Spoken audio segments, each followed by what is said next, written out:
తీసుకున్నానండి. మేము హిందువులో ఉంటాము. మీరు క్రిస్టియన్ ఇప్పుడు? అంటే హిందూ మతంలో ఉండేదాన్ని. ఓకే క్రిస్టియన్లోకి వెళ్ళాను. ఓకే ఓకే అండి. పిల్లలు చిన్నప్పుడు ఒట్లు పాల్గొనేసి పిల్లలు తీసుకొస్తారు చెప్తారు కదా, మీరు అంటారు కదా అవును కొరుకుతారనేసి అలాగే చెప్పారండి. మా ఓకే చెప్తే విన్నాను అన్నమాట. ఓకే అండి. అంటే కొంచెం తగ్గింది. తర్వాత తగ్గిన బాప్టిజం తీసుకోకపోతే కొడుకు తీసుకుంటేనే అంత అంటే అనేకట్ట చెప్పారనేసి తీసుకున్నానండి. ఓకే అండి.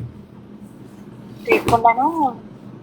కానీ ఇంట్లో ఎవరికి నేను అదే ఇలా మారండి గట్ట అని చెప్పిందండి. అది జాబీలో కట్టిందండి కదండి. ఇంకా మనం ఎవరిని ఉపయోగించకూడదు, ఎవరిష్టం ఆడతానని ఉండేదండి.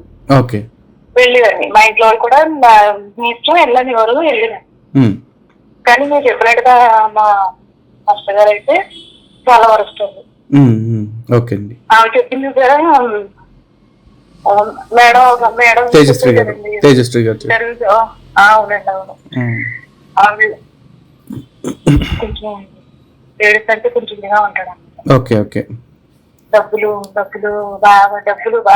తెచ్చింది. Okay okay.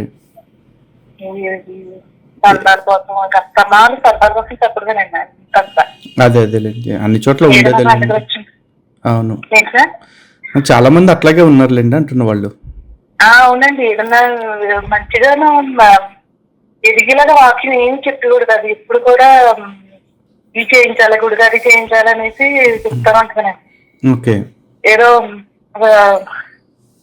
మారవుడి మామూలు అంటారు చూసారా, అలా ఓపెన్ చేసేవాడు అనమాట. మీకు సంవత్సరం అంతా పంట పండుతుంది, అంత వస్తుంది, నీకు ఇంత ఇవ్వలేరు అలా మాట్లాడేవాడు అనమాట. Okay okay. అలాగే నడుస్తుందండి చేస్తాను. Okay okay okay.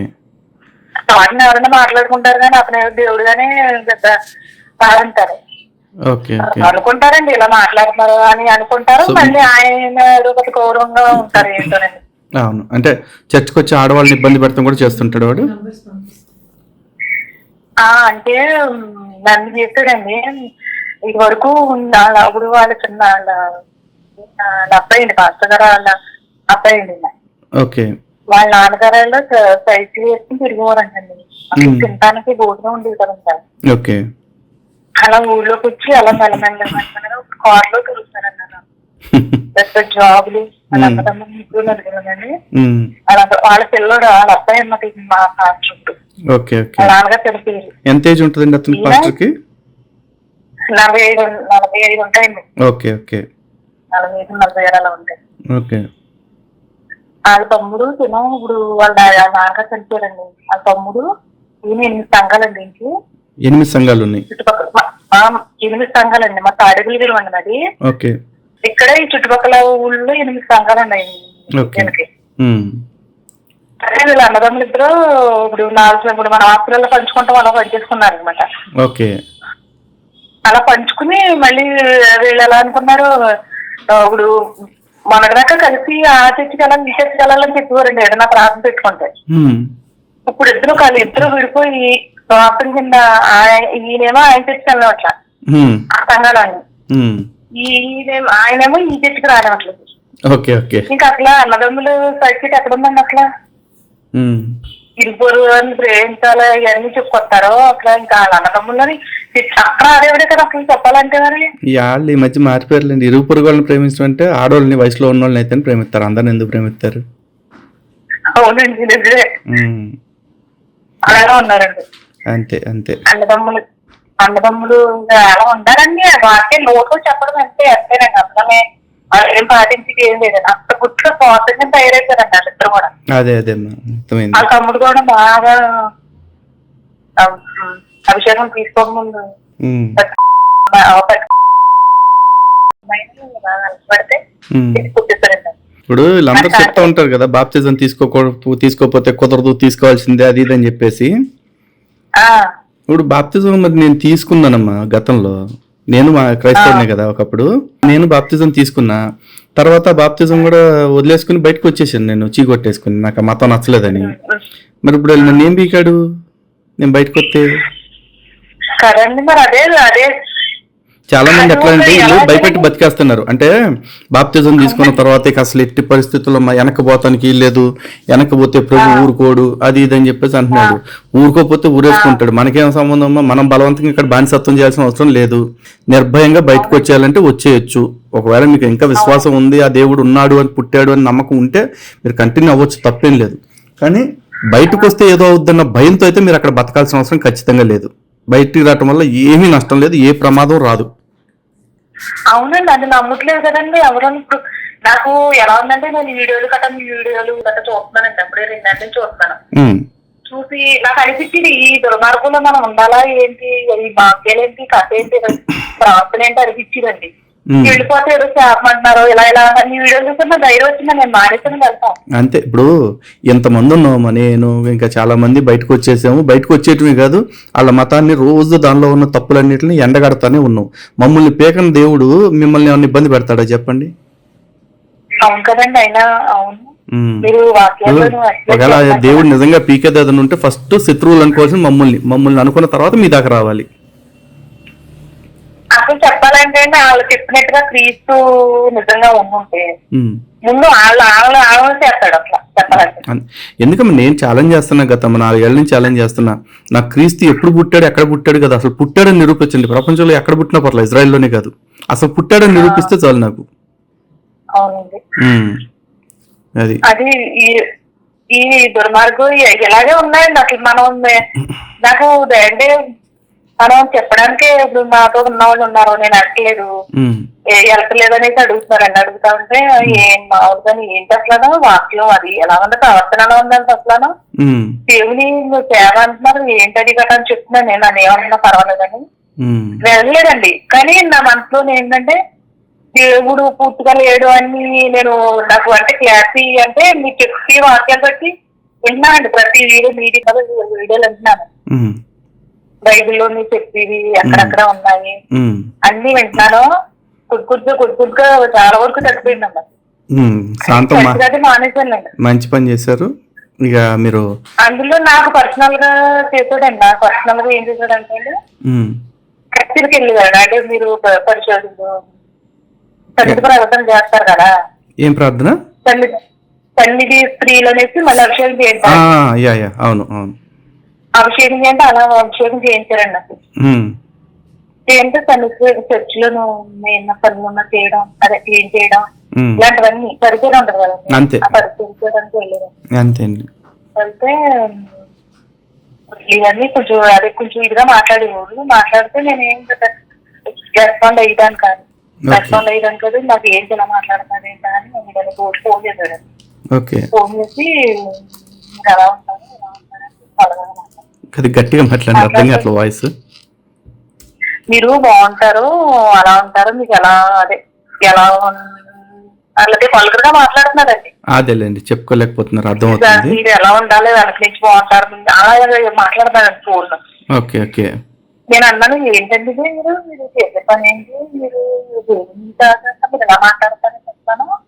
అంటే దేవుని చేస్తే మనం మనుషులం కదా, మనకు ఆకులు కోరికలు ఉండవా, దావీదురాజుకి ఎంతమంది భార్యలు ఉన్నారంట, సొలొమోను రాజు ఎంతో మంది ఉపపత్తులు ఉన్నారంట, వీళ్ళంతా ఉన్నారా, వాళ్ళంతా ఏంటి మనం ఆకులు కోరికలు ఉండవేంటి, దేవుని సేవ ఏంటంటే మనుషుల్ని మనం మంచిలో నడిపించాలంటే మంచిది, కళ మాట్లాడితే మంచిగా ఉందండి. అదే ఇప్పుడు మాలాంటి వాళ్ళు కలిసారనుకో, వాళ్ళు ఏం చెప్తారంటే ఒక స్త్రీని మోహపు చూపుతో చూచుట కూడా వ్యభిచారమే అని చెప్పేసి చెప్తారు. అదే ఇప్పుడు మీలాంటి వాళ్ళు వెళ్ళారు అనుకోండి చర్చికి, ఎట్లాగే చెప్తారు, మీరు అందంగా ఉన్నారు, అయిగా దావీదు రాజుకి ఎంతమంది భార్యలు ఉన్నారు, సొలొమోను గడికి ఎంతమంది ఉన్నారు, అబ్షాలోము గడికి ఎంతమంది ఉన్నారు అంటూ అడ్డమైన ఉదాహరణలు చెప్తా ఉంటారు. ఇట్లా అబ్రహాం గారు 2 భార్యలు అంటండి.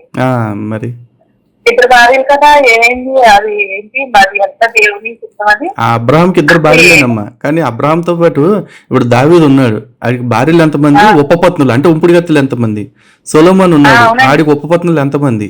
పోనా దావీదు గారి ఉపపత్నుల్ని దావీదు ఒక్కడే వాడాడు అంటే దావీదు కొడుకు కూడా వాడాడు బైబిల్లో. ఏ ఉదాహరణలన్నీ మీకు చెప్తారు, చెప్పి ఆడవాళ్ళని చర్చకొచ్చే వాళ్ళని లొంగ తీసుకుంటా ఉంటారు. ఇట్లాంటి ఉదాహరణలన్నీ చెప్పి ఉపమానాలు. అవునండి, అవునండి. పైకేమో అలా పెద్ద చెప్పడం గంభీరంగా ఇలాగా ఈ తల్లి స్త్రీలని ఇలాగ చుట్టూ కన్వర్సించు అంతే. అందులో వాళ్ళేదో దేవుళ్ళగా అప్పుడండి. ఇప్పుడంటే నాకు వీడియో చూసి మొత్తం మొబ్బని తిడిపోయింది నాకు చెప్పాలంటే. సంతోషం. నిజంగానండి అదొక దేవుళ్ళలాగా నిజమేనేమో. అప్పుడు నిజంగానండి దేవుడు పని చేస్తాడు, దేవుడు ఏర్పాటు చేసుకున్నాడు నిజమే కదా అనేసి కథ అందులోనే అనిపిస్తానండి. నాకు అర్థం కాదు ఏంటంటే వీళ్ళందరూ కూడా నన్ను దేవుడు ఏర్పాటు చేసుకున్నాడు, దేవుడి చేత ఎంచుకోబడ్డాను అని చెప్పేసి చెప్తారు కదా. దేవుడు వీళ్ళని ఎంచుకోవాలి అని ఫిక్స్ అయినప్పుడు కనీసం వీళ్ళు నా ప్రచారం చేయడానికి పోతున్నారు, వీళ్ళకి 4 అక్షర ముక్కలన్నా ఇద్దాము, కథ చదువు ఇద్దామని చెప్పి చెప్పాలిగా. కనీసం చదువు సంధి లేని వాళ్ళందరికీ సంకలో సంచేసి చేతిలో నల్లట్ల పుస్తకం పెట్టేసి మీరు దేవుడు వాగండి అని చెప్పేసి వదిలేస్తుంటే ఆడెక్కడ దేవుడు ఇంకా. అవునండి అవునండి వీళ్ళు అసలు ఏ నాలెడ్జ్ ఉందండి, అసలు చదువు లేదు ఏమీ లేదు. మీరు అన్నట్టు బిజినెస్ అండి, ఇంకా అసలు బిజినెస్ అండి మొత్తం ఇది. అంతే 100% వ్యాపారం. ఓన్లీ డబ్బులు కోసమేనండి మొత్తం, అసలు ఎక్కడా లేదు. అంతే అంతే. నేను మీరు పెద్ద పెద్ద సంఘాలని ఖర్చు చేస్తున్నారు కానీ ఈ పుట్టోళ్ళు కూడా సేమ్ అలాగే ఉన్నారండి. ఉన్నారు, చాలా మంది ఉన్నారమ్మా ఇట్లాంటి సందట్లో సడిమియగాళ్ళు. అసలు మీ ఎక్కడ కూడా నిజాయితీగా దేవుని కోసం నిజంగా ప్రాణాలు కాపాడాలన్నా అది నరకం నుంచి తప్పించాలని కూడా ఒక్కరు లేదండి నిజంగా. అసలు కాదమ్మా, అసలు దేవుడు నరకం నుంచి తప్పించడాలు ఈ పక్కన పెట్టేస్తే అసలు యేసుక్రీస్తు అనే వ్యక్తి ఉన్నాడా? యేసు అనే వ్యక్తి పుట్టినట్టు ఒక్క ఆధారం లేదు. యేసే లేనప్పుడు పరలోకం ఏంటి, నరకం ఏంటి, ఏంటి అయినా కూడా ఒకవేళ దేవుడు అనేవాడు ఉంటే నన్ను పూజ చేస్తే స్వర్గంలో ఇస్తారు, నన్ను పూజ చేయకపోతే నరకంలో వేస్తాను అండు. నువ్వు మంచి పనులు చేస్తే నీకు స్వర్గాన్ని ఇస్తా, మంచి చేయకపోతే నరకాన్ని ఇస్తా అని చెప్తాడు. చెడు చేస్తే ఎవరికైనా. మనిషి బతుకు ఎప్పుడు కూడా మంచి చెడుల మీద ఉండాలి కానీ దేవుడికి బొంగు మనం భజన చేయకపోతే దేవుడికి ఏమన్నా లోటు వస్తుందా చెప్పండి మీరు? దేవుడు అనేవాడు మనకిచ్చేవాడు, మనం ఇస్తే తీసుకునేవాడు కాదు. కాదు కదండి. అందులో తల్లిదండ్రులు కూడా మనం గౌరవించకూడదంట, పిల్లల్ని ప్రేమించకూడదంట, దేవుడిని పెట్టాలండి. మరి పాత నిబంధనలో ద్వితీయోపదేశకాండం అదే చెప్తుంది కదా. ఇప్పుడు దీంట్లో కూడా మృతులను పాపిస్తులు నాటకాలు అంటాడు కదా క్రీస్తు. అవును, ఈ విధంగానండి మా ఊళ్ళోనండి ఒక ఆమె పూజకి చక్కగా ఆవిడ తెల్లండి. ఆ చిన్న కొడుకు బాప్తిసం తీసుకున్నాడు కోడలో తీసుకుంటూ కోడలు తీసుకుందండి. ఈవిడ మామూలుగా పూజ అందంగా మహాలక్ష్మిలో ఉండేదండి, పూజగా తను చేసేది చనిపోయిందండి. చనిపోతానండి అది ఆ కోళ్ళండి తలపొడి పెట్టాడండి ఆవిడకి పెట్టద్దు మొగుల్ని. అంటే బైబిల్లో యేసుక్రీస్తు స్వయంగా చెప్పాడు కదమ్మా, వాడు ఒకడేవో ఏడుస్తా ఉంటాడు, వాళ్ళ నాన్న చచ్చిపోయాడని ఏడుస్తా ఉంటే నా వద్దకు వచ్చినప్పుడు తన తల్లినైనా తండ్రినైనా ప్రాణమునైనా అధికంగా ప్రేమించేవాడు నా శిష్యుడు కానేరడు అని చెప్పేసి చెప్పాడు. అవునండి పెట్టలేదండి తలకొడి పెట్టలేదండి. చిన్నగూడు పెట్టాలి కదండి, తల్లికి చిన్నగూడు పెట్టాలి, తండ్రికి తట్టుకూడు పెడతాడు కదా. పెద్ద గొడవ చేసినాం అందరి ముందు. మేము అందరం అంటే పెద్ద గొడవ మేము చెయ్యం దేవుడిని, మేము దేవుడిలో ఉన్నాము చెయ్యమంటే ఇంకా అసలు దేవుడు ఏంటండి, అక్కడ దేవుడు ఏంటండి, తల్లి కన్నా తండ్రి కన్నా ఏంటి అందరూ చెయ్యంతానండి నిజంగా. అంతే పెద్ద గొడవలు వాళ్ళు నమ్మలేదండి, ఆవిడ పెట్టారండి ఆవిడకి. అది ఒకే కొడుకు కాదు, ఆవిడ ఏమైపోయిందండి అసలు. అంతే కదమ్మా. ఇంకా అసలు ఇంకేంటంటే ఇంకా ఇలాంటి విరోధాలు వచ్చాక దేవుడు ఏంటి ఇంకా ఏంటని చెప్పండి అసలు. మన పిల్లల్ని ఇప్పుడు మత్తయి సువార్తలో ఒకసారి చెప్పాడు, లూకా సువార్తలో ఒకసారి చెప్పాడు. ఒక ఇంట్లో 5 ఉంటే 5 మధ్య విరోధం పెట్టడానికి నేను వచ్చాను, భూమి మీద శాంతి స్థాపనకి సమాధానం చేయడానికి రాలేదని తనే చెప్పాడు స్వయంగా. ఇదే విరోధం పెట్టటువంటి ఇప్పుడు ఒక విషయం రామాయణంలో చాలా క్లియర్ గా రాముల వారు చెప్పారు లక్ష్మణుడికి, నాయన ఎప్పుడైతే రావణాసురుడు చనిపోయాడో విభీషణుడికి ఎప్పుడైతే రావణాసురుడు చనిపోయాడో అప్పుడే నా విరోధం కూడా చనిపోయింది, రావణాసురుడితో నా వైరం కూడా లేదు ఇక. అలాంటి నువ్వు సొంత తమ్ముడివి, నువ్వు నేను తలకొరి పెట్టనంటే ఎట్లా, వెళ్ళి అంతిమ సంస్కారాలు నువ్వే నిర్వహించు రావణాసురుడికి అని చెప్పి పంపించాడు. కానీ ఇక్కడ ఏం చేస్తున్నాడు, చచ్చిపోయింది నీ తండ్రి అయినా సరే నువ్వు అంత్యక్రియలు చేయడానికి వీల్లేదు ఎందుకంటే వాడు హిందువు కాబట్టి అని చెప్పేసి చెప్తున్నారు వీళ్ళు. అంటే మరి ఆ మతానికి మన ధర్మానికి ఉన్న సంస్కారం తేడా ఎంత ఉందో చూడండి. అసలు ఎక్కడండి అసలు అంత విరోధం కింద ఉందండి అసలు. అంత గొడవ తల్లిని అలా అనాసేవలో వదిలేశారండి నిజంగా. ఆవిడ బ్రతిగానే అంత శ్రద్ధగా పట్టింది. నువ్వు అని దెబ్బలాడుకుంటే మొత్తం అందరూ కూడా కాపులు ఉండి కాపు అంటే ఊళ్ళోను ఇప్పుడు వాళ్ళు ఎక్కువగా నువ్వు క్రిస్టియన్స్ అంటే మొత్తం ఎస్సీలు అంటారని వాళ్ళు ఎక్కువగా ఉన్నారు. అదే దేవుళ్ళకి వెళ్ళిన వాళ్ళు వీళ్ళందరూ కట్టడిగా ఫస్ట్ కాదమ్మా, ఈ పదం కూడా మనం మార్చుకోవాలి. చాలా మంది ఏమంటారంటే కొత్త మతం మారిన వెంటనే వాళ్ళు దేవుళ్ళలోకి మారారు అంటారు. వాళ్ళు దేవుళ్ళలోకి మారితే మిగతా వాళ్ళు దెయ్యాలు నమ్ముతున్నారా? అలా అంటున్నారండి. అలా అలవాటు చేస్తున్నారమ్మా. వాస్తవానికి మనం అందరం కూడా దేవుడిని నమ్ముతున్నాం. దేవుడి కారణంగానే మనం ఈ భూమి మీద ఉన్నాం. అవునండి, అవును. ఓకేనా? అప్పుడు వీళ్ళంతా అనుకున్నారండి అసలు వీళ్ళనే చర్చికి అనకూడదు. మా ఊళ్ళో అయితే కొంచెం ఇదిగా ఉందండి. ఇటు సైడ్ ఎప్పుడన్నా మీటింగ్స్ అలాంటివి పెట్టచ్చు కదండి మాట్లాడానికి. ఇటు మా దాదాపులు కూడా జరుగుతూనే ఉంటాయేమో. అటు సైడ్ కూడా మీటింగ్స్ పెట్టాము. కాకపోతే అంటే ఇంత విస్తృతంగా ప్రచారం చేయం కాబట్టి కొంతమంది తెలియకపోవచ్చు. డెఫినెట్ గా ఈసారి అటు వచ్చినప్పుడు ఫేస్బుక్ ద్వారా. మా ఊర్లో మంచిగాను మా హిందూ సంబంధించిన గుళ్ళు బోల్డ్ ఉన్నాయి. ఏ ఊరమ్మా? తాడేపల్లిగూడెం దగ్గర ఏ ఊరు? Okay okay. ఆ చర్చ్ పేరు ఏంటి? జాతరలండి. ఎవరు అసలు ఏదన్నా మీటింగ్ దేవునికి సంబంధించింది ఏదైనా ఇప్పుడు దసరా జరుగుతుంది కదా, అలాంటప్పుడు కట్ట మీరు ఎప్పుడన్నా వచ్చినా మీరు పెట్టుకుంటే బాగుంటదండి. తప్పకుండా. పేరేంటమ్మా? పాస్టర్ పేరేంటి? చర్చ్ పేరేంటి? రక్షణాలయం. ఇదా రికార్డింగ్ అవుతుందమ్మా? అంటే మీ పేరు ఇప్పుడు దాకా అడగకపోవటానికి కారణం అదే. నేను అంటే మళ్ళీ మీకు ఇబ్బంది రాకుండా. అయ్యో సారీ సార్, వద్దు సార్, బయట పెట్టదు. అవునా? నేను మేడం చెప్పానండి, టైం వేస్ట్ చేయదు సార్ మీరు నేను అంటే నేను ఆయన మొన్న బాగా చెప్పుకోవడానికే నాకు చెప్పుకోవడానికే ఇలా జరుగుతుంది అనేది చేస్తున్నానండి. రికార్డ్ అవ్వద్దండి మేడం చెప్పండి, లేదంటే అలాగే రికార్డ్ అయ్యేలాగా మాట్లాడితే నేను మీకే చెప్పుకుంటానంటే లేదమ్మా మీకు ఇష్టమైతే పెడతామని చెప్పాను. సర్లే అయితే రికార్డ్ బయట పెట్టండి. Sorry sir. అంటే ఏం కదండి, మేము అప్పుడు మారలేదండి. మేము నేను ఒక్కదాన్ని మారాను. అదే అంటే ఇప్పటిదాకా మీ పేరు ఎక్కడ చెప్పలేదు మీరు నాకు, కాబట్టి చెప్పలేదు. కానీ ఊరి పేరు చెప్పారు. ఆ ఊర్లో మీరు ఒక్కళ్ళే ఉన్నారమ్మా? లేదు కదా. అంటే వేరేలా ఏం కాదు. ఆడియో బయట పెట్టడం వల్ల ఏమవుతుందంటే ఇంకో 10 ఇట్లా ఒకవేళ ఈ ఆడియో బయట పెడితే దానివల్ల ప్రయోజనం ఏంటంటే మీలాగా ఎవరైనా ఇబ్బంది పడుతున్న వాళ్ళు ఇంకో 10 మందికి కొంచెం జాగ్రత్త చెప్పినట్టు అవుతుంది అంతే. అయితే మీ పాస్టర్ గారి పేరు? పాస్టర్ గారి పేరు కట్ చేసేయమంటారా? పాస్టర్ గారి పేరు కట్ చేయండి. సరే సరే. తాడేపల్లిగూడెం పెడతానులేమ్మా. ఊరి పేరు కట్ బీపీ ఇచ్చేస్తాను. సరే అమ్మా, చాలా సంతోషం. మీకు ఒకవేళ పాస్టర్ వల్ల భవిష్యత్తులో ఒకవేళ పాస్టర్ వల్ల ఏదన్నా సమస్య వస్తుంటే మాకు కాల్ చేయండి. నేనే ఫోన్ చేసి ఆ పాస్టర్ గారికి వార్నింగ్ ఇస్తాను. ఓకేనా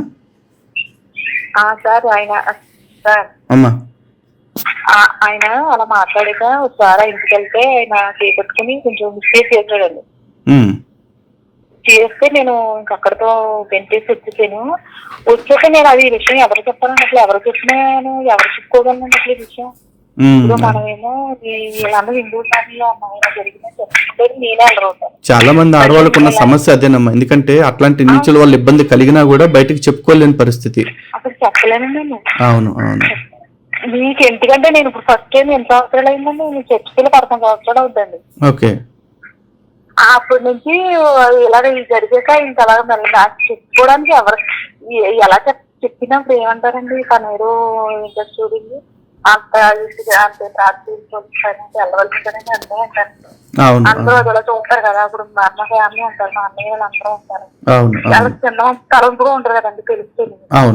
అందుకే నాలోనే బాధపడి నాలోనే వెళ్ళేసి మీరు ఎలాగంటే నేను నిజంగా ఏదన్నా నేను ఎవరికీ తెలియకుండా సాయం చేయగలిగితే అదే ఏదో ఆడి గొడవ అదే ఇలాగ తగ్గి చేయగలిగితే చేస్తానండి నేను. అంతే అంతేలేమ్మా. అంటే నేను చెప్తున్నానండి, ఇప్పుడు చుట్టుపక్కల మీరు ఏమన్నా నేను వర్క్ చేయగలిగితే చేస్తానని అంటున్నానండి. హిందూ దీనికోసం తప్పకుండా మీ నెంబర్ ఉంటారు, టచ్ లో ఉండండి. ఏదైనా సీరియస్ సమస్య వస్తుంటే చర్చ్ వాళ్ళు కానీ పాస్టర్ వాళ్ళు కానీ నాకు ఒకసారి అప్డేట్ చేయండి, నేను చూసుకుంటే వాళ్ళ సంగతి. ఓకేనా సార్? ఇంకో విషయం జగన్నాథపురంలో 7 సంవత్సరాలు అయిందండి. అతను పక్క అది మీకు వీడియో పెడతానండి. ఎంత ఘోరంగా ఉన్నాడంటే అంత ఘోరంగా చేశాడు. సంవత్సరం బాగా మానేసాడు అంటండి. మళ్ళీ ఎప్పుడో పరిచయం చేస్తున్నాడండి. అతను ఆడపిల్లల్ని మెచ్యూర్ అయిన పిల్లల్ని వీడుగాను నైట్ ప్రార్థన మంచి వాళ్ళని నైట్ తీసుకుని కన్యండి అదే మెచ్యూర్ అయిన పిల్లల్ని తీసుకొచ్చి ప్రార్థన చేయించుకున్నాడండి జగన్నాథపురం పక్కనేనండి. ఎవడండి వాడేనా ఈడేనా? ఇతను కాదండి, వేరే వేరే పక్క జగన్నాథపురం జగన్నాథపురం. అది వీడియో నేను టీవీలో వచ్చింది పంపించండి. అయితే మళ్ళీ పరిస్థితి చెప్పండి, నేను కనుక్కున్నానండి మీకు చెప్పడానికి ఈ విషయం. ఉన్నాడా పోయాడా అని. ఓకే, నేను ఎంక్వైరీ చేపిస్తాను. వాడి డీటెయిల్స్ నాకు పంపించండి, నేను చూసుకుంటాను. ఓకేనా? నేను అది మళ్ళీ ఆడి మళ్ళీ ఎప్పుడో పరిస్థితి మళ్ళీ జనాలు వెళ్తున్నారంటే దాంట్లోకి. ఓకే ఓకే ఓకే, కొంచెం మీరు చుట్టుపక్కలకి రండి సార్ ఒకసారి. అయ్యో తప్పకుండా తప్పకుండా వస్తామమ్మా. సరే, మీరు ఎలాగైతే ఈ జనాల్లోకి మారుతారో కొంచెం మీరు రండి, బాగా ఎదుగుతుంది ఉన్నారండి. ఖచ్చితంగా ఖచ్చితంగా వస్తామమ్మా. సరేనా? సరే, థ్యాంక్ యూ. నమస్తే. నమస్తే.